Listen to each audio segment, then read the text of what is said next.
안녕하세요. 전자식 손경희 선생님입니다. 오늘 이제 2025년 지방직 국 컴퓨터 일반 기출 문제 해설 특강을 이제 진행할 거고요.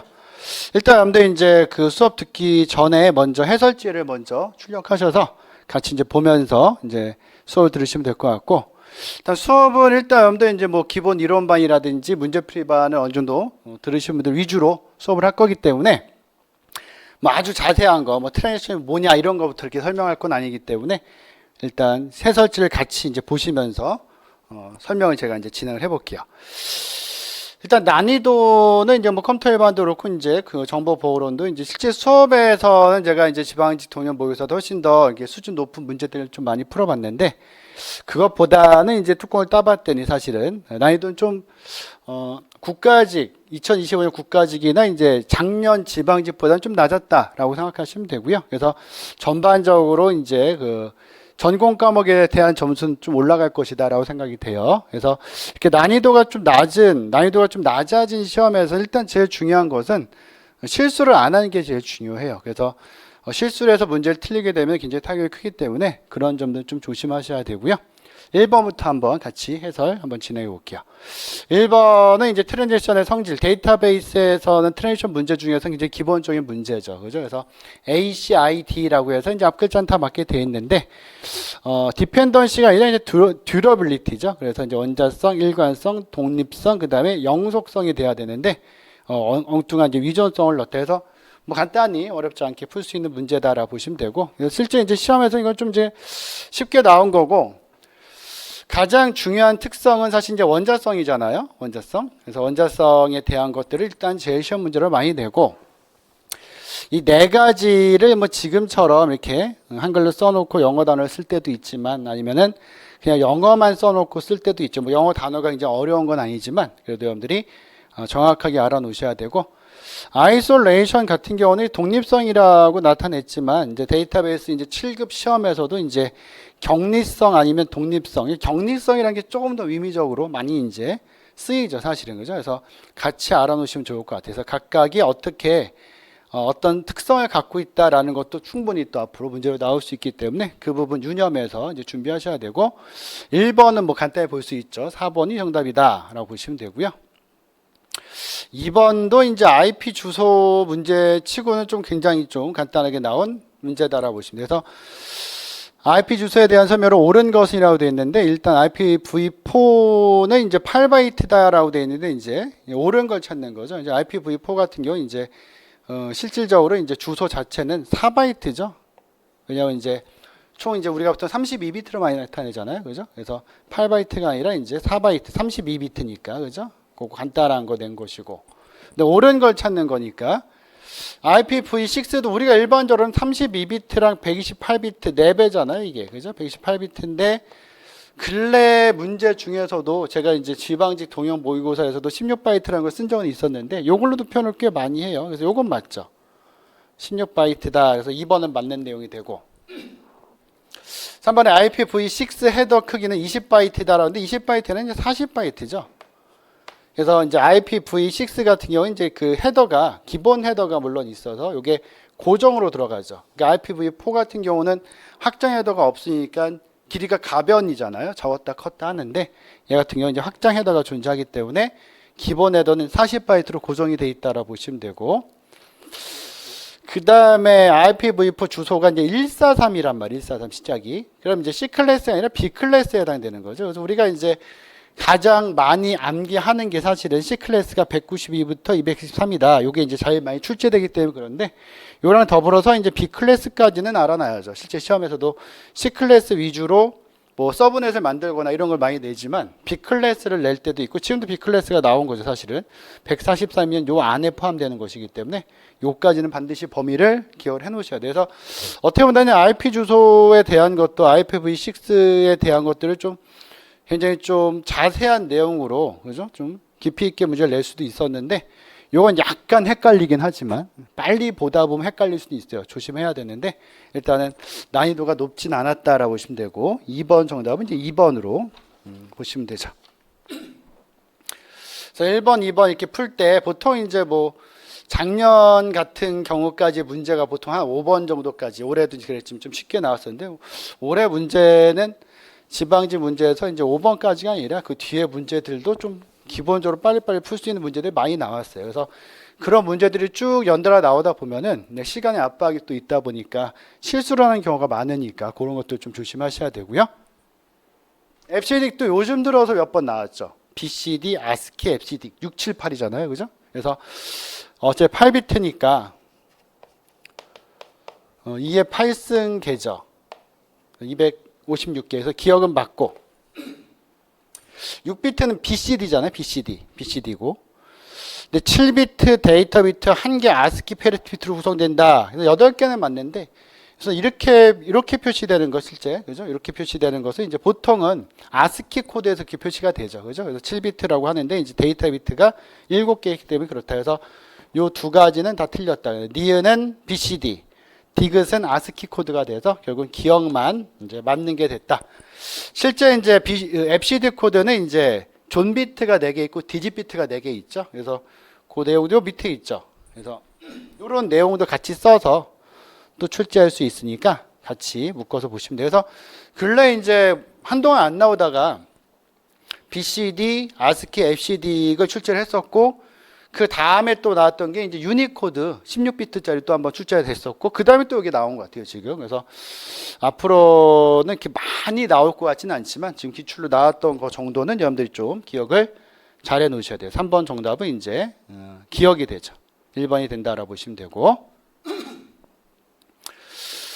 4번도 이제 버블 정렬인데 이 버블 정렬이 이제 알고리즘으로 나오면 상당히 좀 문제가 어려워질 수 있는데 이게 이제 근래보다는 좀 예전으로 가면은 보통 9급에서 많이 나오는 게 버블 정렬이랑 삽입 정렬, 선택 정렬 많이 냈잖아요. 뭐 그런 식의 문제인 것 같아요, 이것도. 그래서 결국 이제 버블 정렬 하는데 여기에서 나타나는 게 뭐냐라고 이제 문제를 낸 거죠, 지금 실질적으로. 그래서 여기서 이제 어차피 보면은 0단계에서 1단계 갈 때 70이랑 옆에 걸 비교하는 거죠, 이렇게. 70이랑 옆에 비교해서 만약에 앞에 게 만약에 더 크다면 뒤로 이동이 되는 거죠. 그죠? 오름차순 정렬이니까 뒤로 이동이 되고 70이 계속 넘어가겠죠. 비교하면서 이렇게 쭉 넘어가서 71로 가고 여기 한 칸씩 다 앞으로 이제 당겨진 거잖아요. 사실은. 그죠? 그렇게 쭉 2단계까지 진행이 됐고 그 다음에 보면 이제 요거 두 개 비교했을 때 11, 3을 비교하니까 3이 더 작으니까 3이 앞으로 갈 거고 11이랑 17 비교하면 17이 더 크니까 11 그대로 오고 17, 9 비교하니까 9가 또 앞으로 오고 17이랑 31 비교하니까 17이 더 작으니까 17이 앞으로 오고 31, 23이 앞으로 가고 그 다음에 31이 여기로 들어가겠죠. 들어가고 32, 70 이렇게 되는 거죠. 그래서 정렬된 걸 본다면 처음에 1단계에서 요게 정렬된 거고 2단계에서 요게 정렬된 거고 3단계에서 이게 정렬된 거고 4단계부터 이게 지금 정렬이 끝났잖아요. 3단계에서. 근데 여기서 끝나진 않아요. 실제 알고리즘은. 이런 건 이제 가끔 물어볼 수 있는데 그래서 끝나더라도 계속 진행하겠죠. 근데 만약에 알고리즘에서 정렬이 그러니까 한 단계 끝날 때마다 정렬이 다 됐으면은 끝내는 경우도 있어요. 사실 실제 알고리즘에서는. 근데 그런 게 없다면은 실제 정해진 횟수는 다 돌리겠죠. 그래서 이걸 찾는다면 이제 2번 되죠. 3, 11, 9, 17 쭉 되니까. 그죠? 31 이렇게 되니까. 그래서 3, 4번은 이제 아예 정답이 아닌 거고 1, 2번에서 요걸 이제 우리가 진행시키고 봐야 되는 부분이었기 때문에 문제 난이도는 사실 이제 이 개수는 좀 많았어요. 예전에 출제를 했을 때는 이 개수가 이제 대여섯 개 정도 나왔었는데 키 개수는 좀 많이 나왔는데 뭐 정상적으로 우리가 이제 버블 정렬이나 삽입 정렬, 선택 정렬을 알고 있다면은 뭐 그렇게 어렵게 풀 문제는 아니다. 그래서 4번 정답은 2번이 된다라고 보시면 되고. 그래서 이제 다음에 시험을 준비하시는 분들은 제가 볼 땐 그래요. 제가 볼 때는 문제 수준은 이제 뭐 어떤 공통 과목 같은 경우도 난이도가 좀 들쑥날쑥하거든요. 그래서 요 정도로 이제 출제가 되니까 요 정도로 학습을 하면 되겠다라고 생각하시면 안 되고 기존에 있는 기출 문제 위주로는 다 봐야 돼요. 근데 거기서도 어려운 문제도 있고 하기 때문에 난이도는 그래요. 사실은 앞으로 시험을 더 진행하면 진행할수록 어차피 이제 국사도 이제 내후년이 되면 이제 검정 능력 시험으로 바뀌고 하기 때문에 전공 과목의 비중, 전공 과목의 비중을 좀 더 높이겠다, 그러니까 난이도 좀 더 높이겠다는 뜻이거든요, 분명히. 그래서 그 이유가 되면은 전공 과목의 비중이 이제 그 난이도가 좀 더 높아질 수 있기 때문에 요 시험을 보고 요 정도면은 어느 정도까지만 공부하면 되겠다. 이거는 사실은 좋지는 않은 거죠. 왜냐하면 이제 어차피 우리가 지금 보는 시험은 절대평가가 아니라 상대평가가 될 거기 때문에 결국은 한 문제라도 맞춘 사람이 합격을 하는 거잖아요. 그죠? 그런 것들 좀 유념하셔야 되고 5번도 사실은 애드사기 엄청 많이 나왔었죠. 프렘 내장 방식 최초로 도입했고 요거 이후에 나오는 컴퓨터는 다 프렘 내장 방식 쓴 거예요. 그래서 폰 노이만이 이제 프렘 내장 방식을 만들었는데 애드사기에서 먼저 적용을 했고 그 다음에 폰 노이만 만든 애드박에서도 적용을 하죠. 그래서 이제 기억, 니은이 적용이 되고 요건 이제 그 이전이죠. 그죠? 요건 해당이 안 되니까 이제 1번이 되죠. 1번. 그래서 이제 이렇게 본다면은 지금 보는 것처럼 마크원이 여기 있고 그 다음에 애니악이 여기 있고 근데 애드삭부터가 이제 뭐가 되는 거예요? 여기서부터가 실질적으로는 이제 프렘 내장 방식을 쓴다. 이렇게 보시면 될 것 같아요. 근데 지금 나온 게 이제 애드박이 나왔으니까 유니박은 안 나왔지만 그래서 이렇게 이제 전체적으로 진행된다라고 보면은 이것도 이제 뭐 프렘 내장 방식을 도입한 컴퓨터의 종류를 따로 외우진 않더라도 문제를 푸는 데 있어서는 크게 그러니까 어떻게 본다면 약간 이제 뭐라고 해야 돼요? 이번 시험이 정보보론도 그렇고 컴퓨터 일반도 그렇고 물론 이제 쉬운 문제만 나온 건 아니에요. 어려운 문제도 나왔는데 충분히 내용적인 거를 이해하고 알고 있다면 풀 수 있는 문제들 많이 줬어요. 사실은. 그래서 그런 부분으로 충분히 해석할 수 있다라고 보시면 되고요. 6번도 이제 한동안 많이 안 나와서 이번에도 거의 그 지방직 동용어에서 마지막에다가 옛날 기출문제를 제가 넣어서 한번 풀어드렸었는데 어렵진 않지만 다시 한번 이제 볼 수 있는 기회는 있었죠. 그래서 저는 좀 어렵게 낼 것 같아서 그 문제를 따로 이제 그 만들어 내려고 하다가 예전 기출문제로 내부 단편화랑 외부 단편화 또 여러분들이 외부 단편화에 대한 질문을 좀 많이 하셔서 그 두 가지가 헷갈리지 않도록 한번 그 문제를 풀어봤었는데 그것보다는 훨씬 좀 쉬운 문제가 나왔죠. 그래서 새로운 프로세스가 12KB 크기의 메모리를 요청하여서 4번 이치로 할당되었다면은 이때 적용된 메모리 할당 기법 4번이니까 이제 15KB고 지금 같은 경우는 12KB가 가용 공간 안에서 가장 내부 단편화가 적은 걸 찾아가겠죠. 그래서 여긴 마야 못 들어가는 것이고 이 셋 중에서는 여기 들어가는 게 이제 뭐가 돼요? 최적적합이죠. 최적. 그래서 가장 알맞은 곳에 집어넣을 수 있게 한다라고 보시면 되고 그래서 이게 이제 4번에 해당되는 게 여기 들어가는 거고 4번 위치 중앙적합 이런 건 없고요. 최악적합은 가장 큰 거니까 이건 3번 되겠죠. 12KB를 이제 1로 집어넣겠죠. 1로. 그죠? 1로 집어넣는 거고 최초적합이면은 이제 1번에는 어차피 못 들어가니까 그 다음에 들어갈 수 있는 공간 위에서부터 찾겠죠.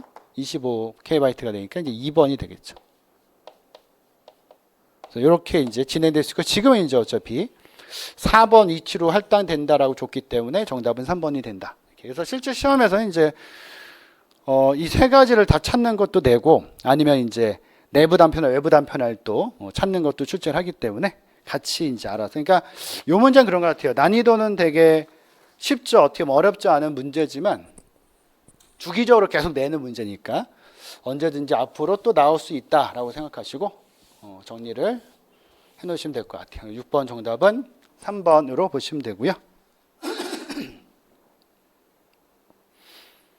7번도 이제 근래 한 2번 정도 나왔어요. 이 문제가요. 기출로. 그래서 운영체제 메모리 영역인데 여기 나왔죠. 이제 지역 변수하고 매개 변수. 매개 변수도 사실은 그 스택에 저장되는 지역 변수죠. 그 함수가 호출돼서 수행될 때만 그 중괄호 안에서만 쓸 수 있는 변수이기 때문에 근데 실행을 마치고 돌아갈 주소, 복귀 주소. 그래서 대표적으로 이제 매개 변수, 지역 변수, 복귀 주소를 저장하는 메모리 영역을 이제 스택이라고 하죠. 스택 영역이 된다. 데이터 영역은 용어로 본다면은 정적 영역으로 봐도 돼요. 왜냐하면 실질적으로 들어간 게 전역 변수나 정적 변수 둘 다 어디 들어가요? 그 정적 영역에 들어가는 거죠. 그래서 우리가 일반적으로 위치를 보게 되면 이렇게 해가지고 가장 이제 기본적 위치로는 이제 정적 영역이 있고, 근데 여기가 이제 스택이랑 힙으로 나뉘잖아요. 그래서 힙을 이제 동적 영역이다. 의미적으로 본다면 이 부분이 조금 더 정적보다는 동적에 가깝다고 볼 수 있겠지만, 스택은 이제 우리가 일반적으로 준동적으로 보죠. 정적과 동적 사이다라고 보통 얘기를 하죠. 딱 동적이라 하진 않고. 그래서 동적인 부분 찾는다면 당연히 힙을 찾는다. 그죠? 힙. 동적으로 이제 만들 수 있고, 뭐 메모리 올로케이션이라든지 아니면은 U 갖다가 만드는 거, 객체 지형이라면은 객체를 저장할 때 쓰는 게 이제 힙 영역이 되고, 코드 영역은 코드 저장하는 거죠, 말 그대로. 그래서 7번 정답은 이제 2번으로 이제 보시면 되고요.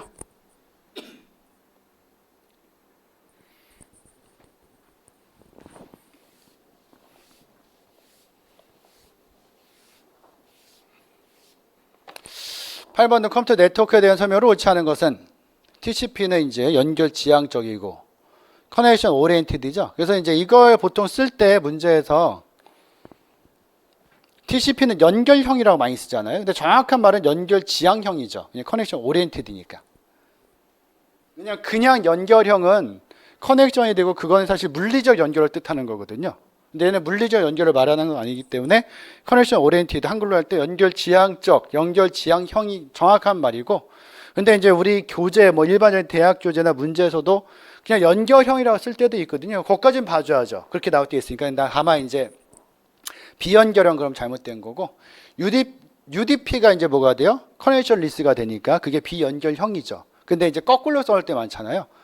여기는 연결형이라고 써놓고 커넥션 리스는 비연결 지향형 쓸 때인데 그건 그냥 비연결형이야 사실은. 그죠? 그래서 영어를 보고 문제를 푸시는 게 좋다. ARP는 IP를 맥 주소로 바꾸고, 그거 반대하는 애가 지금 3번에 나왔잖아요. 이거는 이제 ICMP가 아니라 RARP죠. 그래서 RARP랑 제가 수업할 때 계속 두 개 다 정확히 알고 있으면 헷갈리니까 요거까지만 보자 그랬죠. IP. ARP가 IP를 맥 주소로 바꾼다라고 알면은 RARP는 자동적으로 알 수 있는 거니까. 그죠? 그래서 3번이 맞는 게 되고요.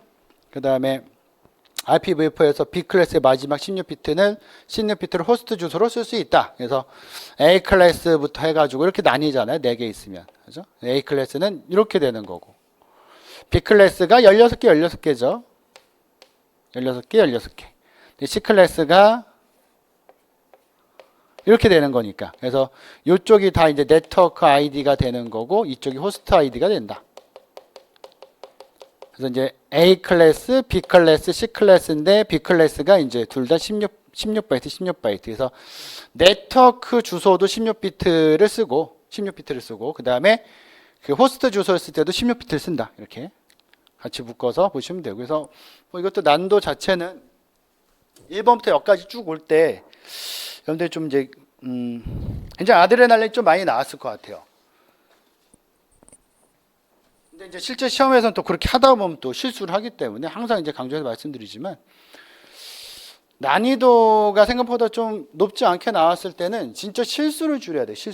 실수를 누가 얼마큼 줄이냐에 따라서 합격, 불합격 여부가 좌우되는 것이기 때문에 앞으로 시험에서도 그런 건 굉장히 잘 생각하셔야 돼요. 그래서 제가 수업 끝날 때 마지막에 말씀드렸던 것도, 시험 직전에 말씀드렸던 것도, 이제 시험 볼 때 항상 이제 그 포커페이스를 유지해야 된다. 일희일비하면 안 된다. 너무 좋아하면 안 되는 거죠. 그럼 이제 실수를 유발할 수 있기 때문에 그런 건 조심하셔야 되고.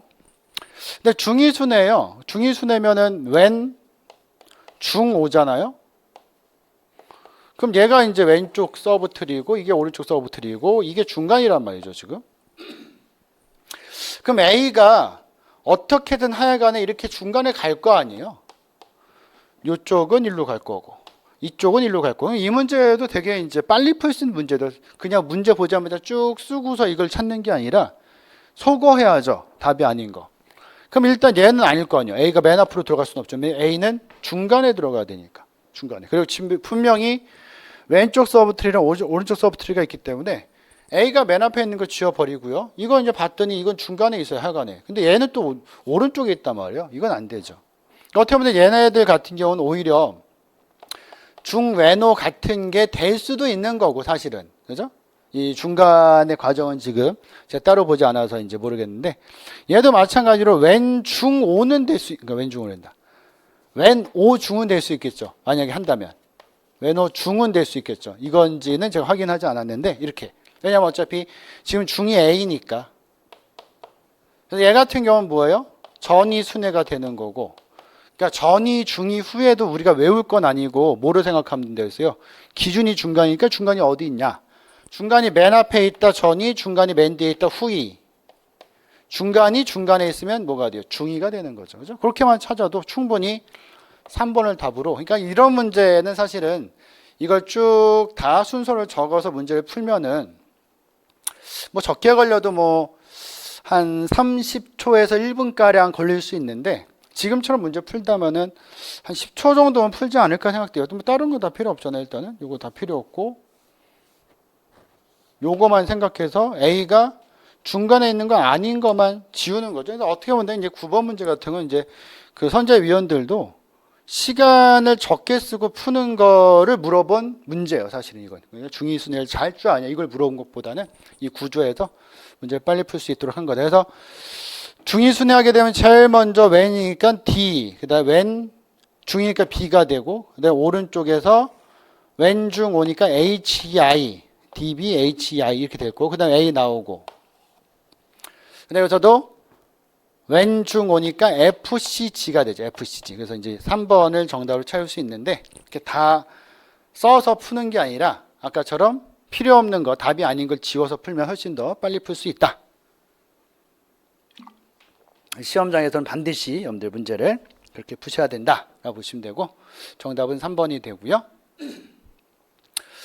10번도 이게 뭐 좀 헷갈린 단어들이 나왔다면 용어가 나왔다면 이게 어려운 문제가 될 수도 있는데 좀 더 난이도가 높은 문제가 될 수 있는데 정답이 될 수 있는 게 메타버스밖에 없죠. 메타버스는 워낙에 또 일반적인 용어이기 때문에 지금 그 컴퓨터 일반 문제로 나오기에는 좀 시기상조인 문제죠. 왜냐하면 저 전에 나왔어야죠. 분명 예전에 유비쿼터스도 나온 적 있거든요. 그게 2010년인가 2009년에 나왔었는데 그때만 해도 유비쿼터스를 사람들이 잘 모르던 용어로 쓰이던 건데 지금은 사실 메타버스는 이 컴퓨터를 공부하는 사람 외에도 그냥 일반 컴퓨터랑 전혀 관련 없는 사람도 거의 다 아는 단어잖아요. 그죠?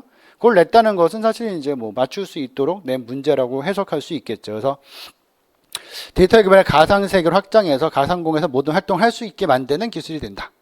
그래서 정치, 경제, 사회, 문화 등 전반적 측면에서 현실과 비현실이 공존하는 생활형, 게임형 가상세계라는 의미로 넓게 쓰인다. 그래서 어떻게 본다면 이제 그 메타버스 같은 경우는 앞으로는 더 많이 이제 발전하겠지만 그 코로나 시대에 더 많이 활발하게 발전이 될 수 있었던 부분 중에 하나죠. 집 밖에 나가지 않고 이제 안에서 뭐 관공서, 은행 같은 실제 가는 것처럼 다 쓸 수도 있게 많이 꾸려놨었으니까 지금도 물론 있지만 앞으로는 더 많이 활성화 되겠죠. 그죠? 그래서 정답은 메타버스가 되고 그 외에도 이제 뭐 사물 인터넷이라든지 사물 인터넷도 뭐 지금 나오는 어려운 건 아니니까요. 사실은. 그러니까 사물과 사물이 뭔가 인터넷에 연결돼서 통신을 하는 거잖아요. 그래서 여러 사물의 정보통신 기술이 융합되어서 실시간으로 데이터를 인터넷으로 이제 주고받는 기술이 된다. 그래서 각종 물체 센서와 통신 기능을 예정해서 인터넷에 연결하는 기술. 메타버스가 지금처럼 문제로 나왔다면은 사물 인터넷 같은 경우라든지 텔레매틱스는 좀 예전 용어이기 때문에 또 나온다라고 보기는 어렵지만 NFT, 대체 불가 토큰 같은 것도 충분히 문제로 나올 수는 있겠죠. 그죠? 그래서 이런 부분들도 이제 한 번씩 봐놓으셔야 되고요. 정답은 1번 메타버스.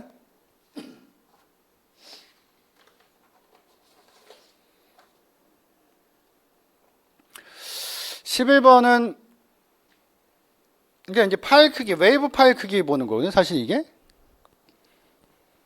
네, 이게 이제 2008년 게리직에 나왔었어요. 우리 이제 문제집에도 수록이 돼 있고. 근데 이걸 잘 안 보잖아요, 우리가 또. 그리고 또 여기 나와 있는 게 지금은 요게 하나 이제 중요한 게 뭐예요? 이게 양자 비트가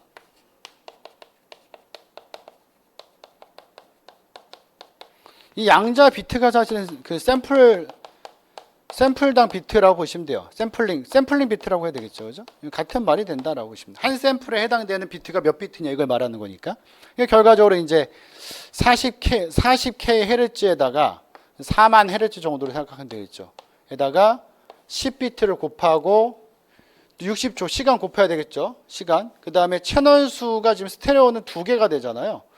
이것까지 똑같이 나왔어요. 그래서 2008년 게리징 문제에 나왔던 거랑 요거만 이제 뭐라고 썼냐면 거기서는 샘플링 비트라고 썼는데 같은 말이거든요. 사실은 우리가 실제로 할 때도 샘플링하고 표본화하고 표본 미분한 다음에 그냥 양자하잖아요. 한 샘플당 들어가는 비트 수기 때문에 어차피 같은 말로 쓸 수 있단 말이죠. 그죠? 그래서 실제로 이제 쓸 수 있는 공식은 샘플링 레이트에다가 샘플당 비트 수에다가 채널 수 들어가고 시간 들어가는데 요건 꼭 기억을 하세요. 다른 것보다는 요거. 그죠? 이 문제에서도 요걸 그대로 넣어서 냈었기 때문에 그래서 쭉 곱해서 나온 값에다가 어차피 곱하면은 실질적으로 이제 뭐가 돼요? 요게 되잖아요. 요게 곱하면 이거 다 곱하면 요게 되는데 요걸 이제 8로 나눠야죠. 왜냐면 비트를 바이트로 나눠야 돼. 바이트로 바꿔야 되니까. 그래서 정확히 계산한다면 사실은 이게 1024를 곱하면 이것보다 더 커질 거 아니에요, 사실은. 그죠? 그래서 대략 6메가 바이트가 된다. 이렇게 얘기를 한 거죠. 그죠? 그래서 요거는 사실은 좀 그런 것 같아요. 이게 이제 그냥 우리가 딱 보면은 이건 이제 곱하잖아요, 막. 근데 이제 제가 그 기본서하고 문제집하고 우리가 풀었던 문제들은 시험 전까지 이제 2, 3회 독을 계속 반복적으로 봐야 된다라고 했을 때 요 문제를 딱 기억해서 풀었다면 이제 좀 쉽게 풀 수 있는데 그게 아니라면 좀 헤맬 수도 있는 문제인 것 같아요, 일단은. 그래서 뭐 많이 나오는 문제는 아닌데 사실은 그죠? 요 문제가 그대로 한번 또 출제가 됐었다. 기출로 나왔던 문제이기 때문에 어떤 거다라는 건 이제 봐놓으셔야 되고 11번 정답 2번 12번은 메모리 최대 크기를 보는 건데 이게 좀 앞뒤가 안 맞아요. 또 문제가 좀 약간은 나온 그대로 풀어야죠. 나온 그대로.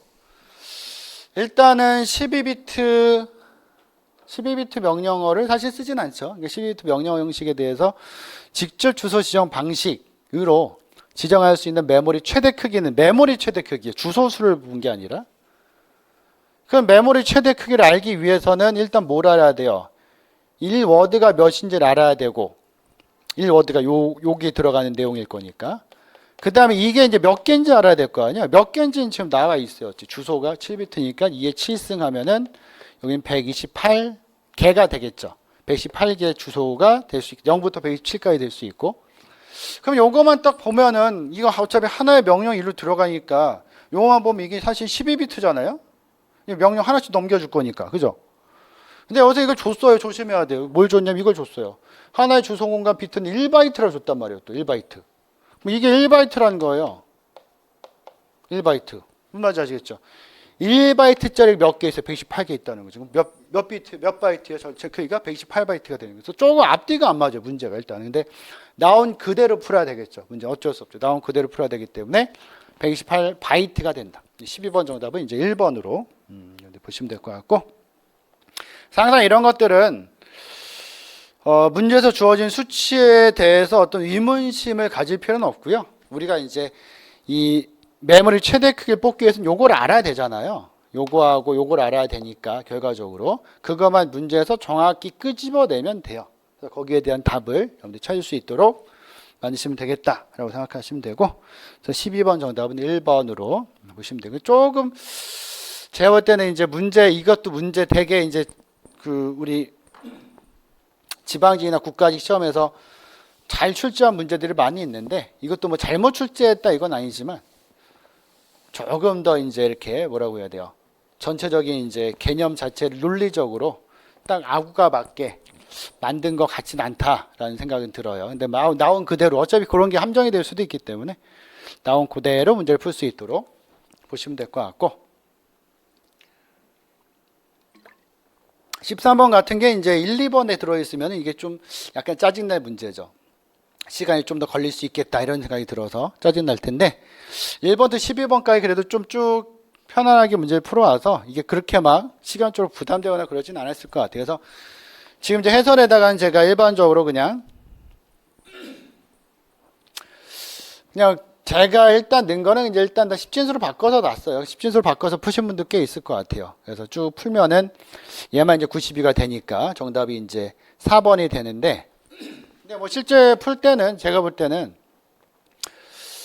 일단 이제 0, 1, 1, 0, 0, 0, 0이니까 일단 요거 이제 16진수는 금방 만들죠. 이렇게 만들면은 6, 0이 되니까. 그래서 1번은 맞고. 2번도 사실은 이제 뭐 10진수로 바꾸거나 하는 것보다는 2번도 사실 구하면 되죠. 60이니까 60, 8진수 60, 60, 60 더해도 되고. 근데 이거 더할 때 좀 조심하셔야 돼요. 60, 60 더하면은 이거 잘못하면 여러분들 66 더하니까 12, 그러니까 120, 120으로 볼 수 있는데 그건 아니잖아요. 왜냐면은 이게 8이 될 때 하나가 올라가잖아요. 그러면 66이니까 8이 되면은 이게 4가 되고 2가 올라가서 8이 되면 하나가 올라가는 거잖아요. 그럼 뭐 남아요? 4 남잖아요.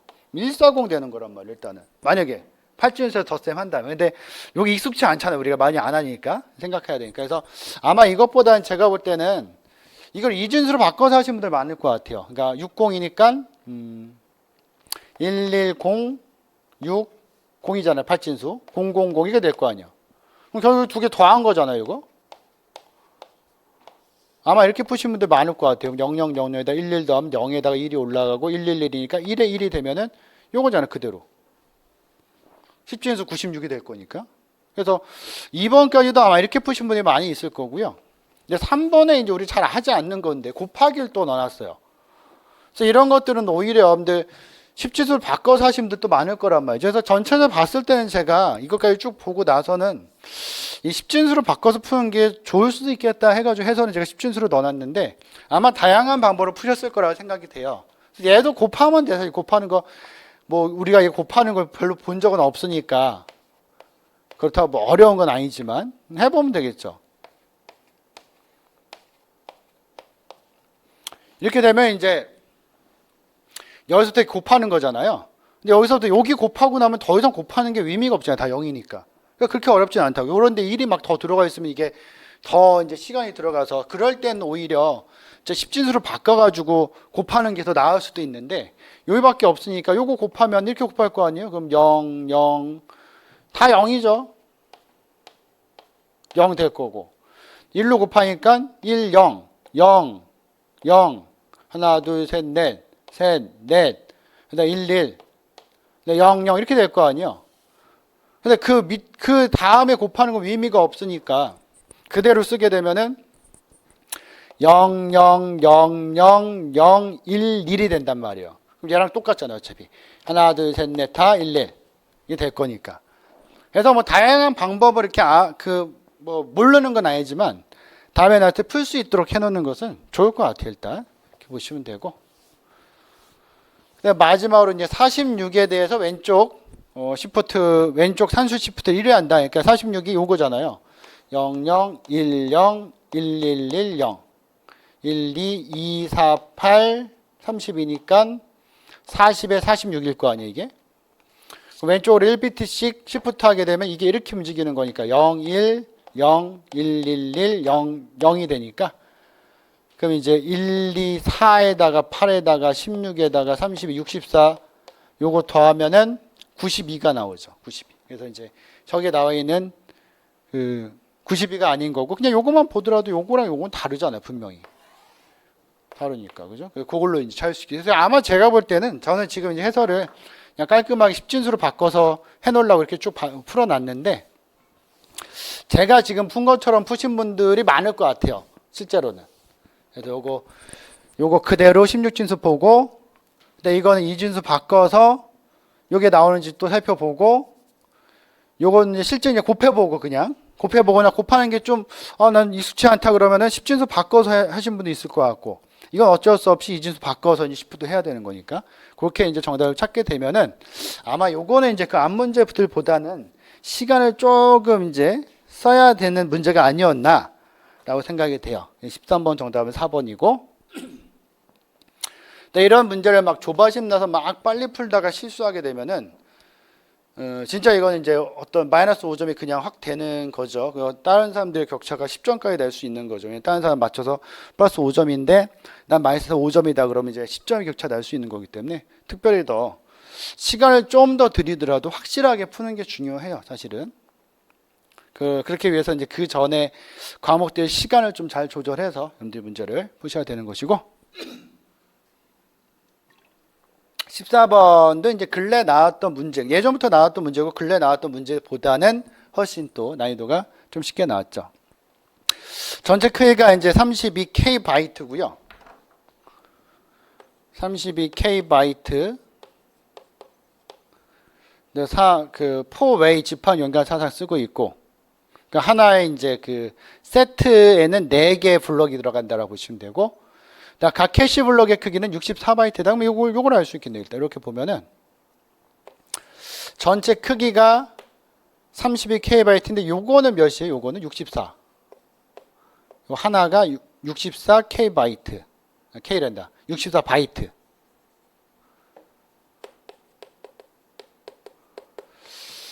그럼 전체 크기가 이건데 64바이트가 하나의 크기니까 32K바이트를 64로 나누면은 요거잖아요, 지금. 나누면은 블록의 개수가 나오겠죠. 블록의 개수가 총 몇 개 나와요? 블록의 개수는 512개가 나온다. 그래서 이것도 이제 뭐 32K바이트가 우리가 32,768이다.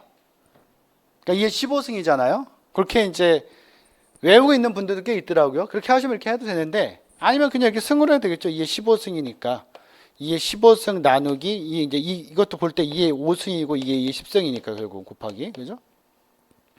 2의 6승 하면은 2의 9승이 나올 거니까 그럼 512가 되겠죠. 이렇게 보시면 되는 거고. 근데 결국 512개가 4개씩 한 그 세트로 묶이잖아요. 세트의 수, 지파의 개수니까 여기 4개씩 묶인단 말이에요. 4개씩 하나로 이렇게. 이게 몇 개냐 이거 물어보는 거죠, 결국. 자. 요게 몇 개냐? 그럼 요거 이제 결국은 512가 4개씩 묶이니까 이거 나누기 4를 하게 되면은 바로 이제 128개가 나오는 거죠. 이렇게. 요것도 이렇게 계산한다면 똑같이 이제 얘가 5입니다. 얘가 이제 2의 9승이 되고 나누기 2의 2승 하면은 2의 2승. 자꾸 위에 걸 보고 쓰네, 제가. 2의 2승이 되니까 2의 7승이 되니까 128 그대로 나올 수 있잖아요. 그죠? 그래서 요거까지는 이렇게 안 풀어도 되겠지만 한번 이렇게 풀면 다 이렇게 풀어도 상관없을 것 같아요. 그래서 개수는 이제 128개. 많이 나오던 형태의 문제를 이제 쓴 것이다 라고 보시면 되고 14번 정답은 3번. 15번은 뭐 이렇게 어렵진 않은데 이제 실수는 할 수 있을 것 같아요. 조심하셔야 되고. 그래서 이제 이런 거 실수를 하게 되면은 사실 제가 이제 포인터나 배열은 제가 항상 말씀드리지만 이제 주소를 좀 봐야 돼요, 같이. 주소 안 보고 쓰다 보면 실수를 할 수 있기 때문에. 결과적으로 이제 x가 100이고 이게 10번째에 있다라고 가정을 하고 y가 200인데 얘가 20번째 있다라고 가정을 할게요. 그 다음에 px가 30번째 있는데 x의 주소를 넣었으니까 여기 10이 들어가겠죠. 얘는 이제 얘를 가리키는 거고. 근데 py가 뭐 40번째라고 그냥 가정할게요. 근데 y의 주소를 넣었으니까 20이 들어갈 거고. 얘는 이제 여기를 가리키겠죠. 근데 TMP는 뭐 아직까지 아무것도 넣지 않았고 이건 뭐 50번째라고 그냥 가정을 할게요. 이 상태에서 제일 먼저 이제 PX가 가리키는 데다가 10을 빼서 다시 거기다 넣으라는 거죠. 그럼 PX가 지금 가리키는 건 여기니까 여기서 10을 빼서 다시 넣으니까 얘는 90이 되겠죠. 처음에 90이 되고 근데 py가 가리키는 곳에 있는 값에다가 50을 더해서 다시 py가 가리키는 곳에 넣어주니까 여기도 20번지죠. 50이니까 얘가 250이 되겠네요. 이 상태에서 이제 이거는 뭐예요? 수합하는 거죠. 가리키는 걸 바꾸는 거잖아요, 결국은. 근데 정확히 본다면 이제 px를 tmp에 넣었어요. px를 tmp에 넣는다? 그럼 뭘 넣는 거? 10을 넣는 거잖아요. 그러니까 결국 x의 주소를 넣은 거예요, 이게 정확히 봐야죠. 이거 그냥 가리키는 화살표를 이렇게 보게 되면은 요건 그래도 요것도 좀 헷갈리지만 조금 더 꼬아 놓으면은 되게 힘들어져요, 문제 풀기가. 그러니까 반드시 배열이나 뭐 포인터 배열 같이 나오는 거나 아니면 자료 구조에서 연결 리스트 이런 거 있잖아요. 그런 거는 항상 우리가 문제를 풀 때 연습할 때도 주소를 써놓고 봐야 돼요. 이거 없이 그냥 화살표로 보게 되면은 조금만 꼬아 놓으면 실수예요, 그런 부분들은. 그래서 어렵다라고 괜히 포인터나 배열 문제 어렵다라고 하는데 그렇지 않아요. 주소만 잘 쓰면 돼요. 넣어놓고 이제 py를 px에 드니까 얘가 20이 된다는 거죠. 그럼 얘가 이제 요게 가리키게 되는 거고, tmp를 py에 넣어주니까 요게 이제 요게 10이 돼서 얘는 또 요게 가리키게 되는 거죠. 이 상태에서 이제 px가 가리키는 곳에 50을 더해라. px가 가리키는 여기니까 50을 더하니까 얘가 300이 되는 거고, py가 가리키는 곳에 10을 빼라 했으니까 py는 여기를 가리키잖아요. 지금 10번지니까 얘가 80이 되는 거죠. 그래서 결국은 나중에 이제 x, y를 그대로 출력하는 거니까 80, 300, 1번이죠. 1번. 정확하게 푸는 거를 연습을 해놔야지만 나중에 여러분들 실수하지 않고 문제를 풀 수 있다라고 생각하시면 되고요. 해설 이제 한번 보시고, 지금 제가 써놓은 걸 이제 해설에 써놓은 거니까 이제 같이 보시면 될 것 같아요. 16번은 라운드 로빈. 근데 얘 같은 경우는 함정은 없어요. 함정이 없다는 얘기가 이제 여길 그대로 이용해도 된다는 거죠.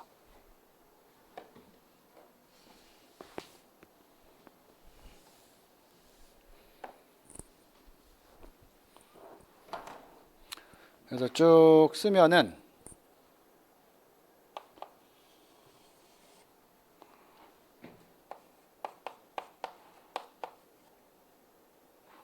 P1, P2, P3, P4가 도착을 하고, 타임 슬라이스가 지금 4ms예요.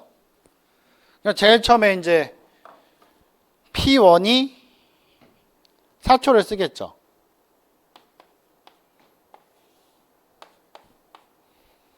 P1이 4초를 쓰고 대기 시간 없었고, P1은 다시, 그러니까 P1이 끝났을 때 지금 P4까지 다 도착했으니까 P1이 바로 P4 밑으로 내려가면 되겠죠. 4초 남은 거고. 4ms. 근데 P2가 그 다음에 이제 4초를 생각했는데 P2가 지금 몇 초 기다렸어요? 3초 기다렸죠. 3초 대기했고 8초까지 쓰고서 P2는 끝나요. P2는 어차피 4초기 때문에 여기서 이제 끝났고, 근데 P3가 2초에 도착했으니까 6초 기다린 거죠. 6초 기다렸고, 그 다음 얘도 4초를 쓰니까 12까지 4초 쓰고, 그 다음에 이제 실행시 6초기 때문에 2초가 남죠. P3는, 근데 여러분들 이건 조심하셔야 돼요. 예를 들어서 P4가 도착 시간이 5초다. 그럼 지금처럼 풀면 안 되죠. 다시 써야 되죠. 왜냐면은 P1이 P4 밑으로 들어갈 게 아니니까 그건 조심하셔야 돼요, 여러분들. 그죠? 근데 지금 이제 어차피 P1이 한번 타임 슬라이스 돌리고 났더니 나머지가 다 도착했잖아요. 그래서 그 밑에 그냥 쭉 쓰는 거예요, 사실은. 지금은. 그 다음에 P4가 5초.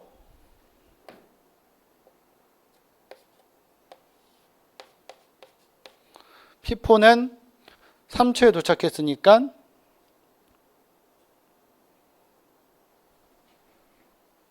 9초 기다렸네, 9초. 그죠? 그 다음에 1초 남았으니까 내려가야죠. 근데 P1이 4초. P1은 아까 4초에 끝났으니까 12초 기다렸네, 12초. 그래서 끝났고. 근데 P3가 22초까지. 근데 P3는 아까 12초에 끝났으니까 10초 기다린 거죠. 10초. 근데 마지막으로 P4가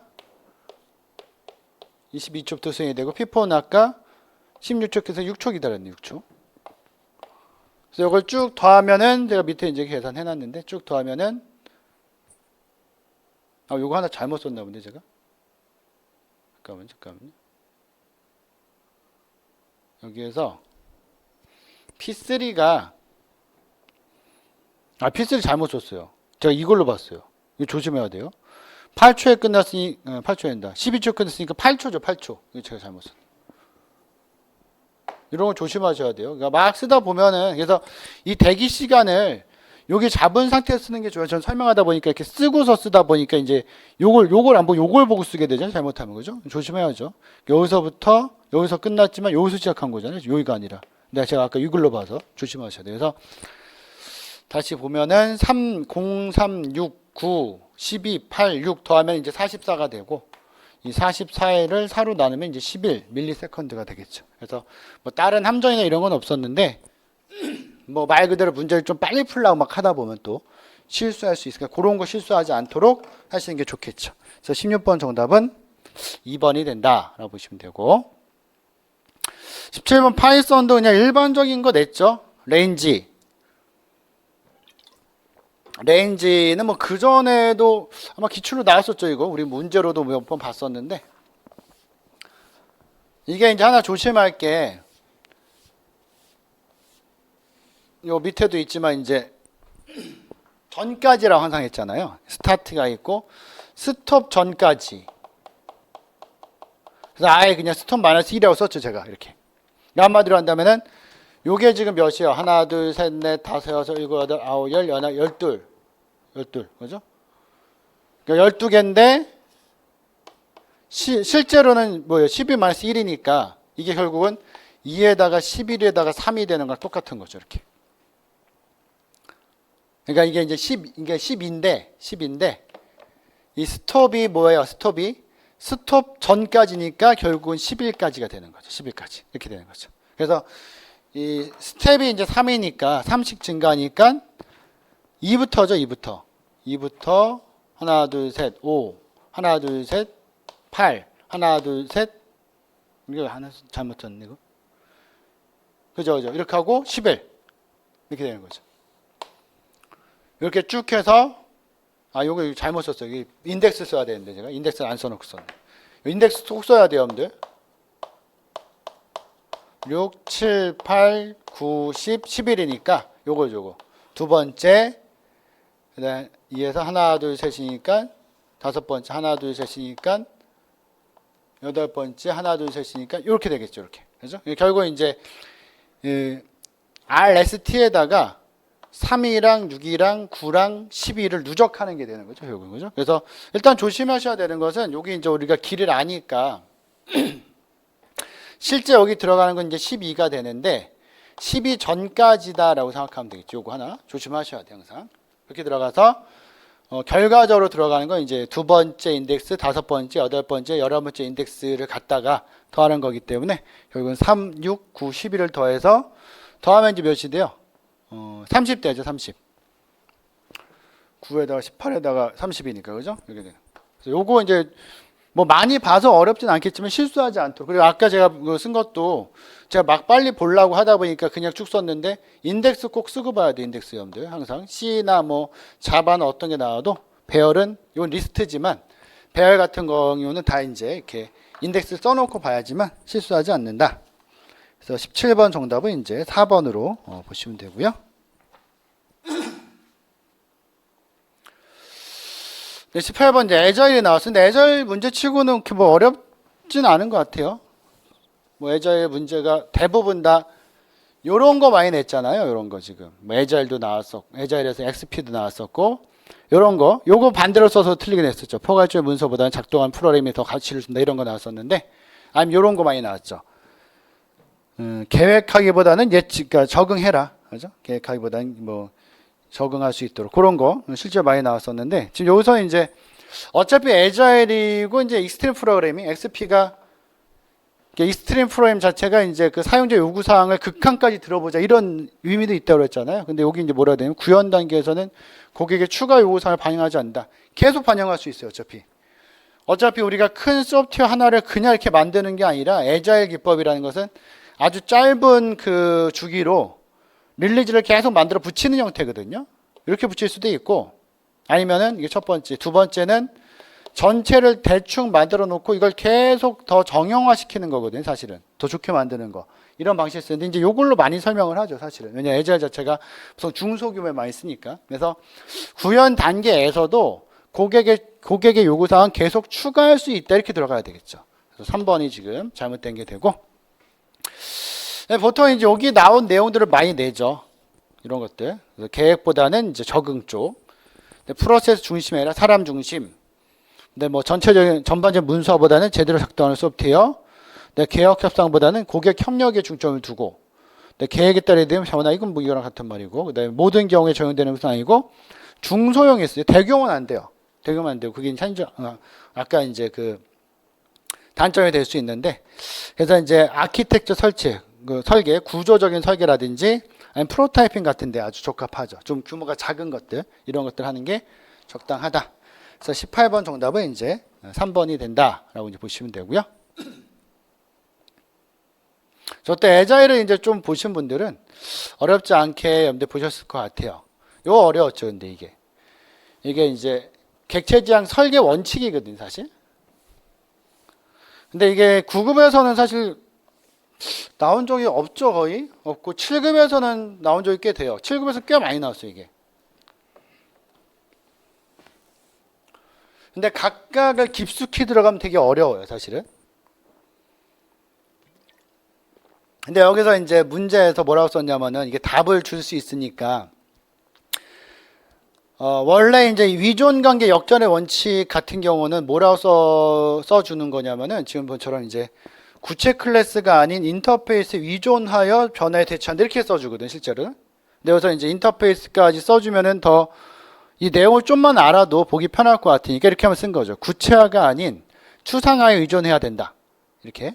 이게 이제 위존 관계 역전의 원칙이 되는데, 뭐 나머지 것들도 한번 간단히 봐놓으시는데 이제 깊숙이 들어가면 되게 어렵거든요, 사실 이거는.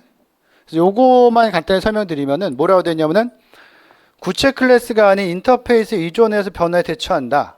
그러니까 클라이언트는 구체 클래스의 변화에 대해서 알지 못해도 된다, 이렇게 되어 있거든요. 그러니까 이게 무슨 말이냐면 쉽게 얘기한다면은 어떤 하나의 클래스에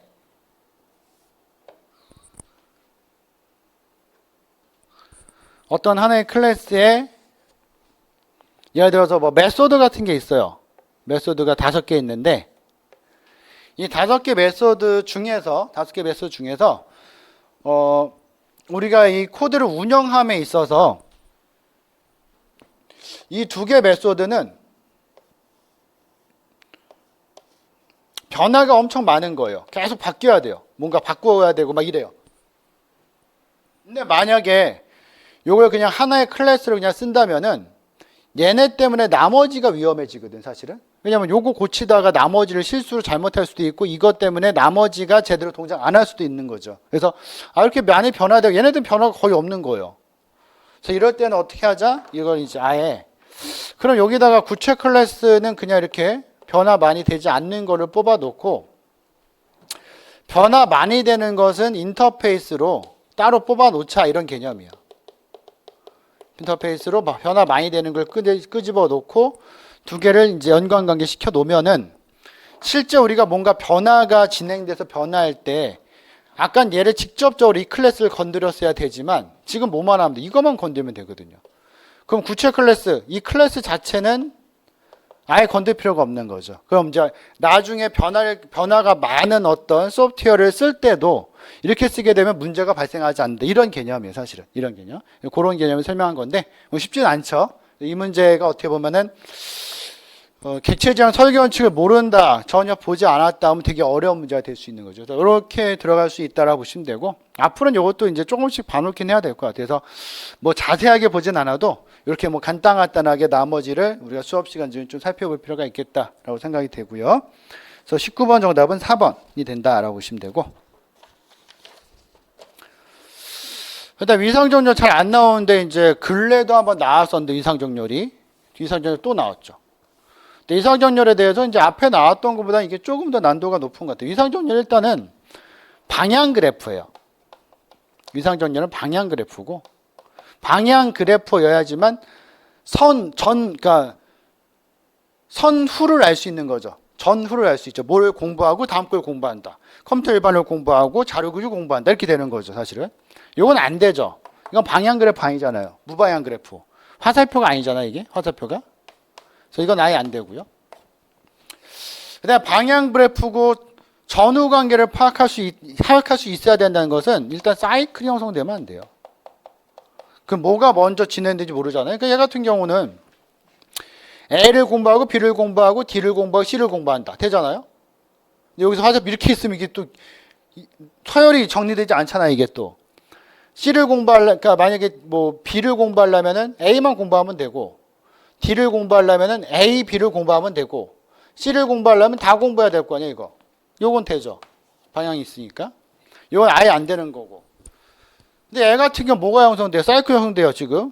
C를 공부하려고 그랬더니 이상해 주는 거죠. 예, B를 공부할 때도 A만 공부하고 하면 되는 게 아니라 A는 또 이걸 공부해야 되고 이거 계속 돌아가잖아요, 이게. 전원이 알 수 있죠. 이런 한마디로 이런 사이클 같은 건 절대 발생될 수 없다. 그래서 일단 위상전열 제일 중요한 게 방향 그래프고 사이클이 형성되면 안 된다. 그걸 찾으면 돼요. 얘도 마찬가지 사이클은 없죠. 이렇게 공부하니까 예를 들어서 B를 공부하려면 A를 공부해야 되는 거고 D를 공부하려면은 A, B, C까지 공부해야 되는 거 이렇게 할 수 있는 거니까. 그죠? 그래서 요거를 주의하면은 위상정렬 아니면 위상 순서라고 하죠. 요걸 쉽게 더 볼 수 있다라고 보시면 되고. 그래서 지금 기억 리을이 맞는 거죠. 요거 맞는 거고 니은 디귿은 잘못된 거다라고 보시면 되고. 그래서 밑에 이제 위상정렬과 위상 순서. 결국은 이게 이제 그 작업 네트워크예요, 여러분들. 작업 네트워크랑 이제 AOE 네트워크가 이제 위상정렬을 말하는 것이고, 우리가 지금 보는 거. 그 다음에 AOE 네트워크가 지금 거의 연달아서 2번 나왔거든요. 그렇다면 이제 앞으로 시험에서는 요게 나올 가능성이 높은 것 같아요. AOE 네트워크. AOE 네트워크 원래 더 많이 나오죠. 이거는 CPM이라고 생각하시면 돼요. CPM. 그러니까 임계경로 찾는 거죠. 그거까지 한번 기억을 좀 해놓으시면 좋을 것 같고. 그래서 20번 정답은 이제 2번으로 보시면 되고. 잠깐만 쉬었다가 여러분들 정보보호론 기출문제 해설도 같이 또 진행을 할게요.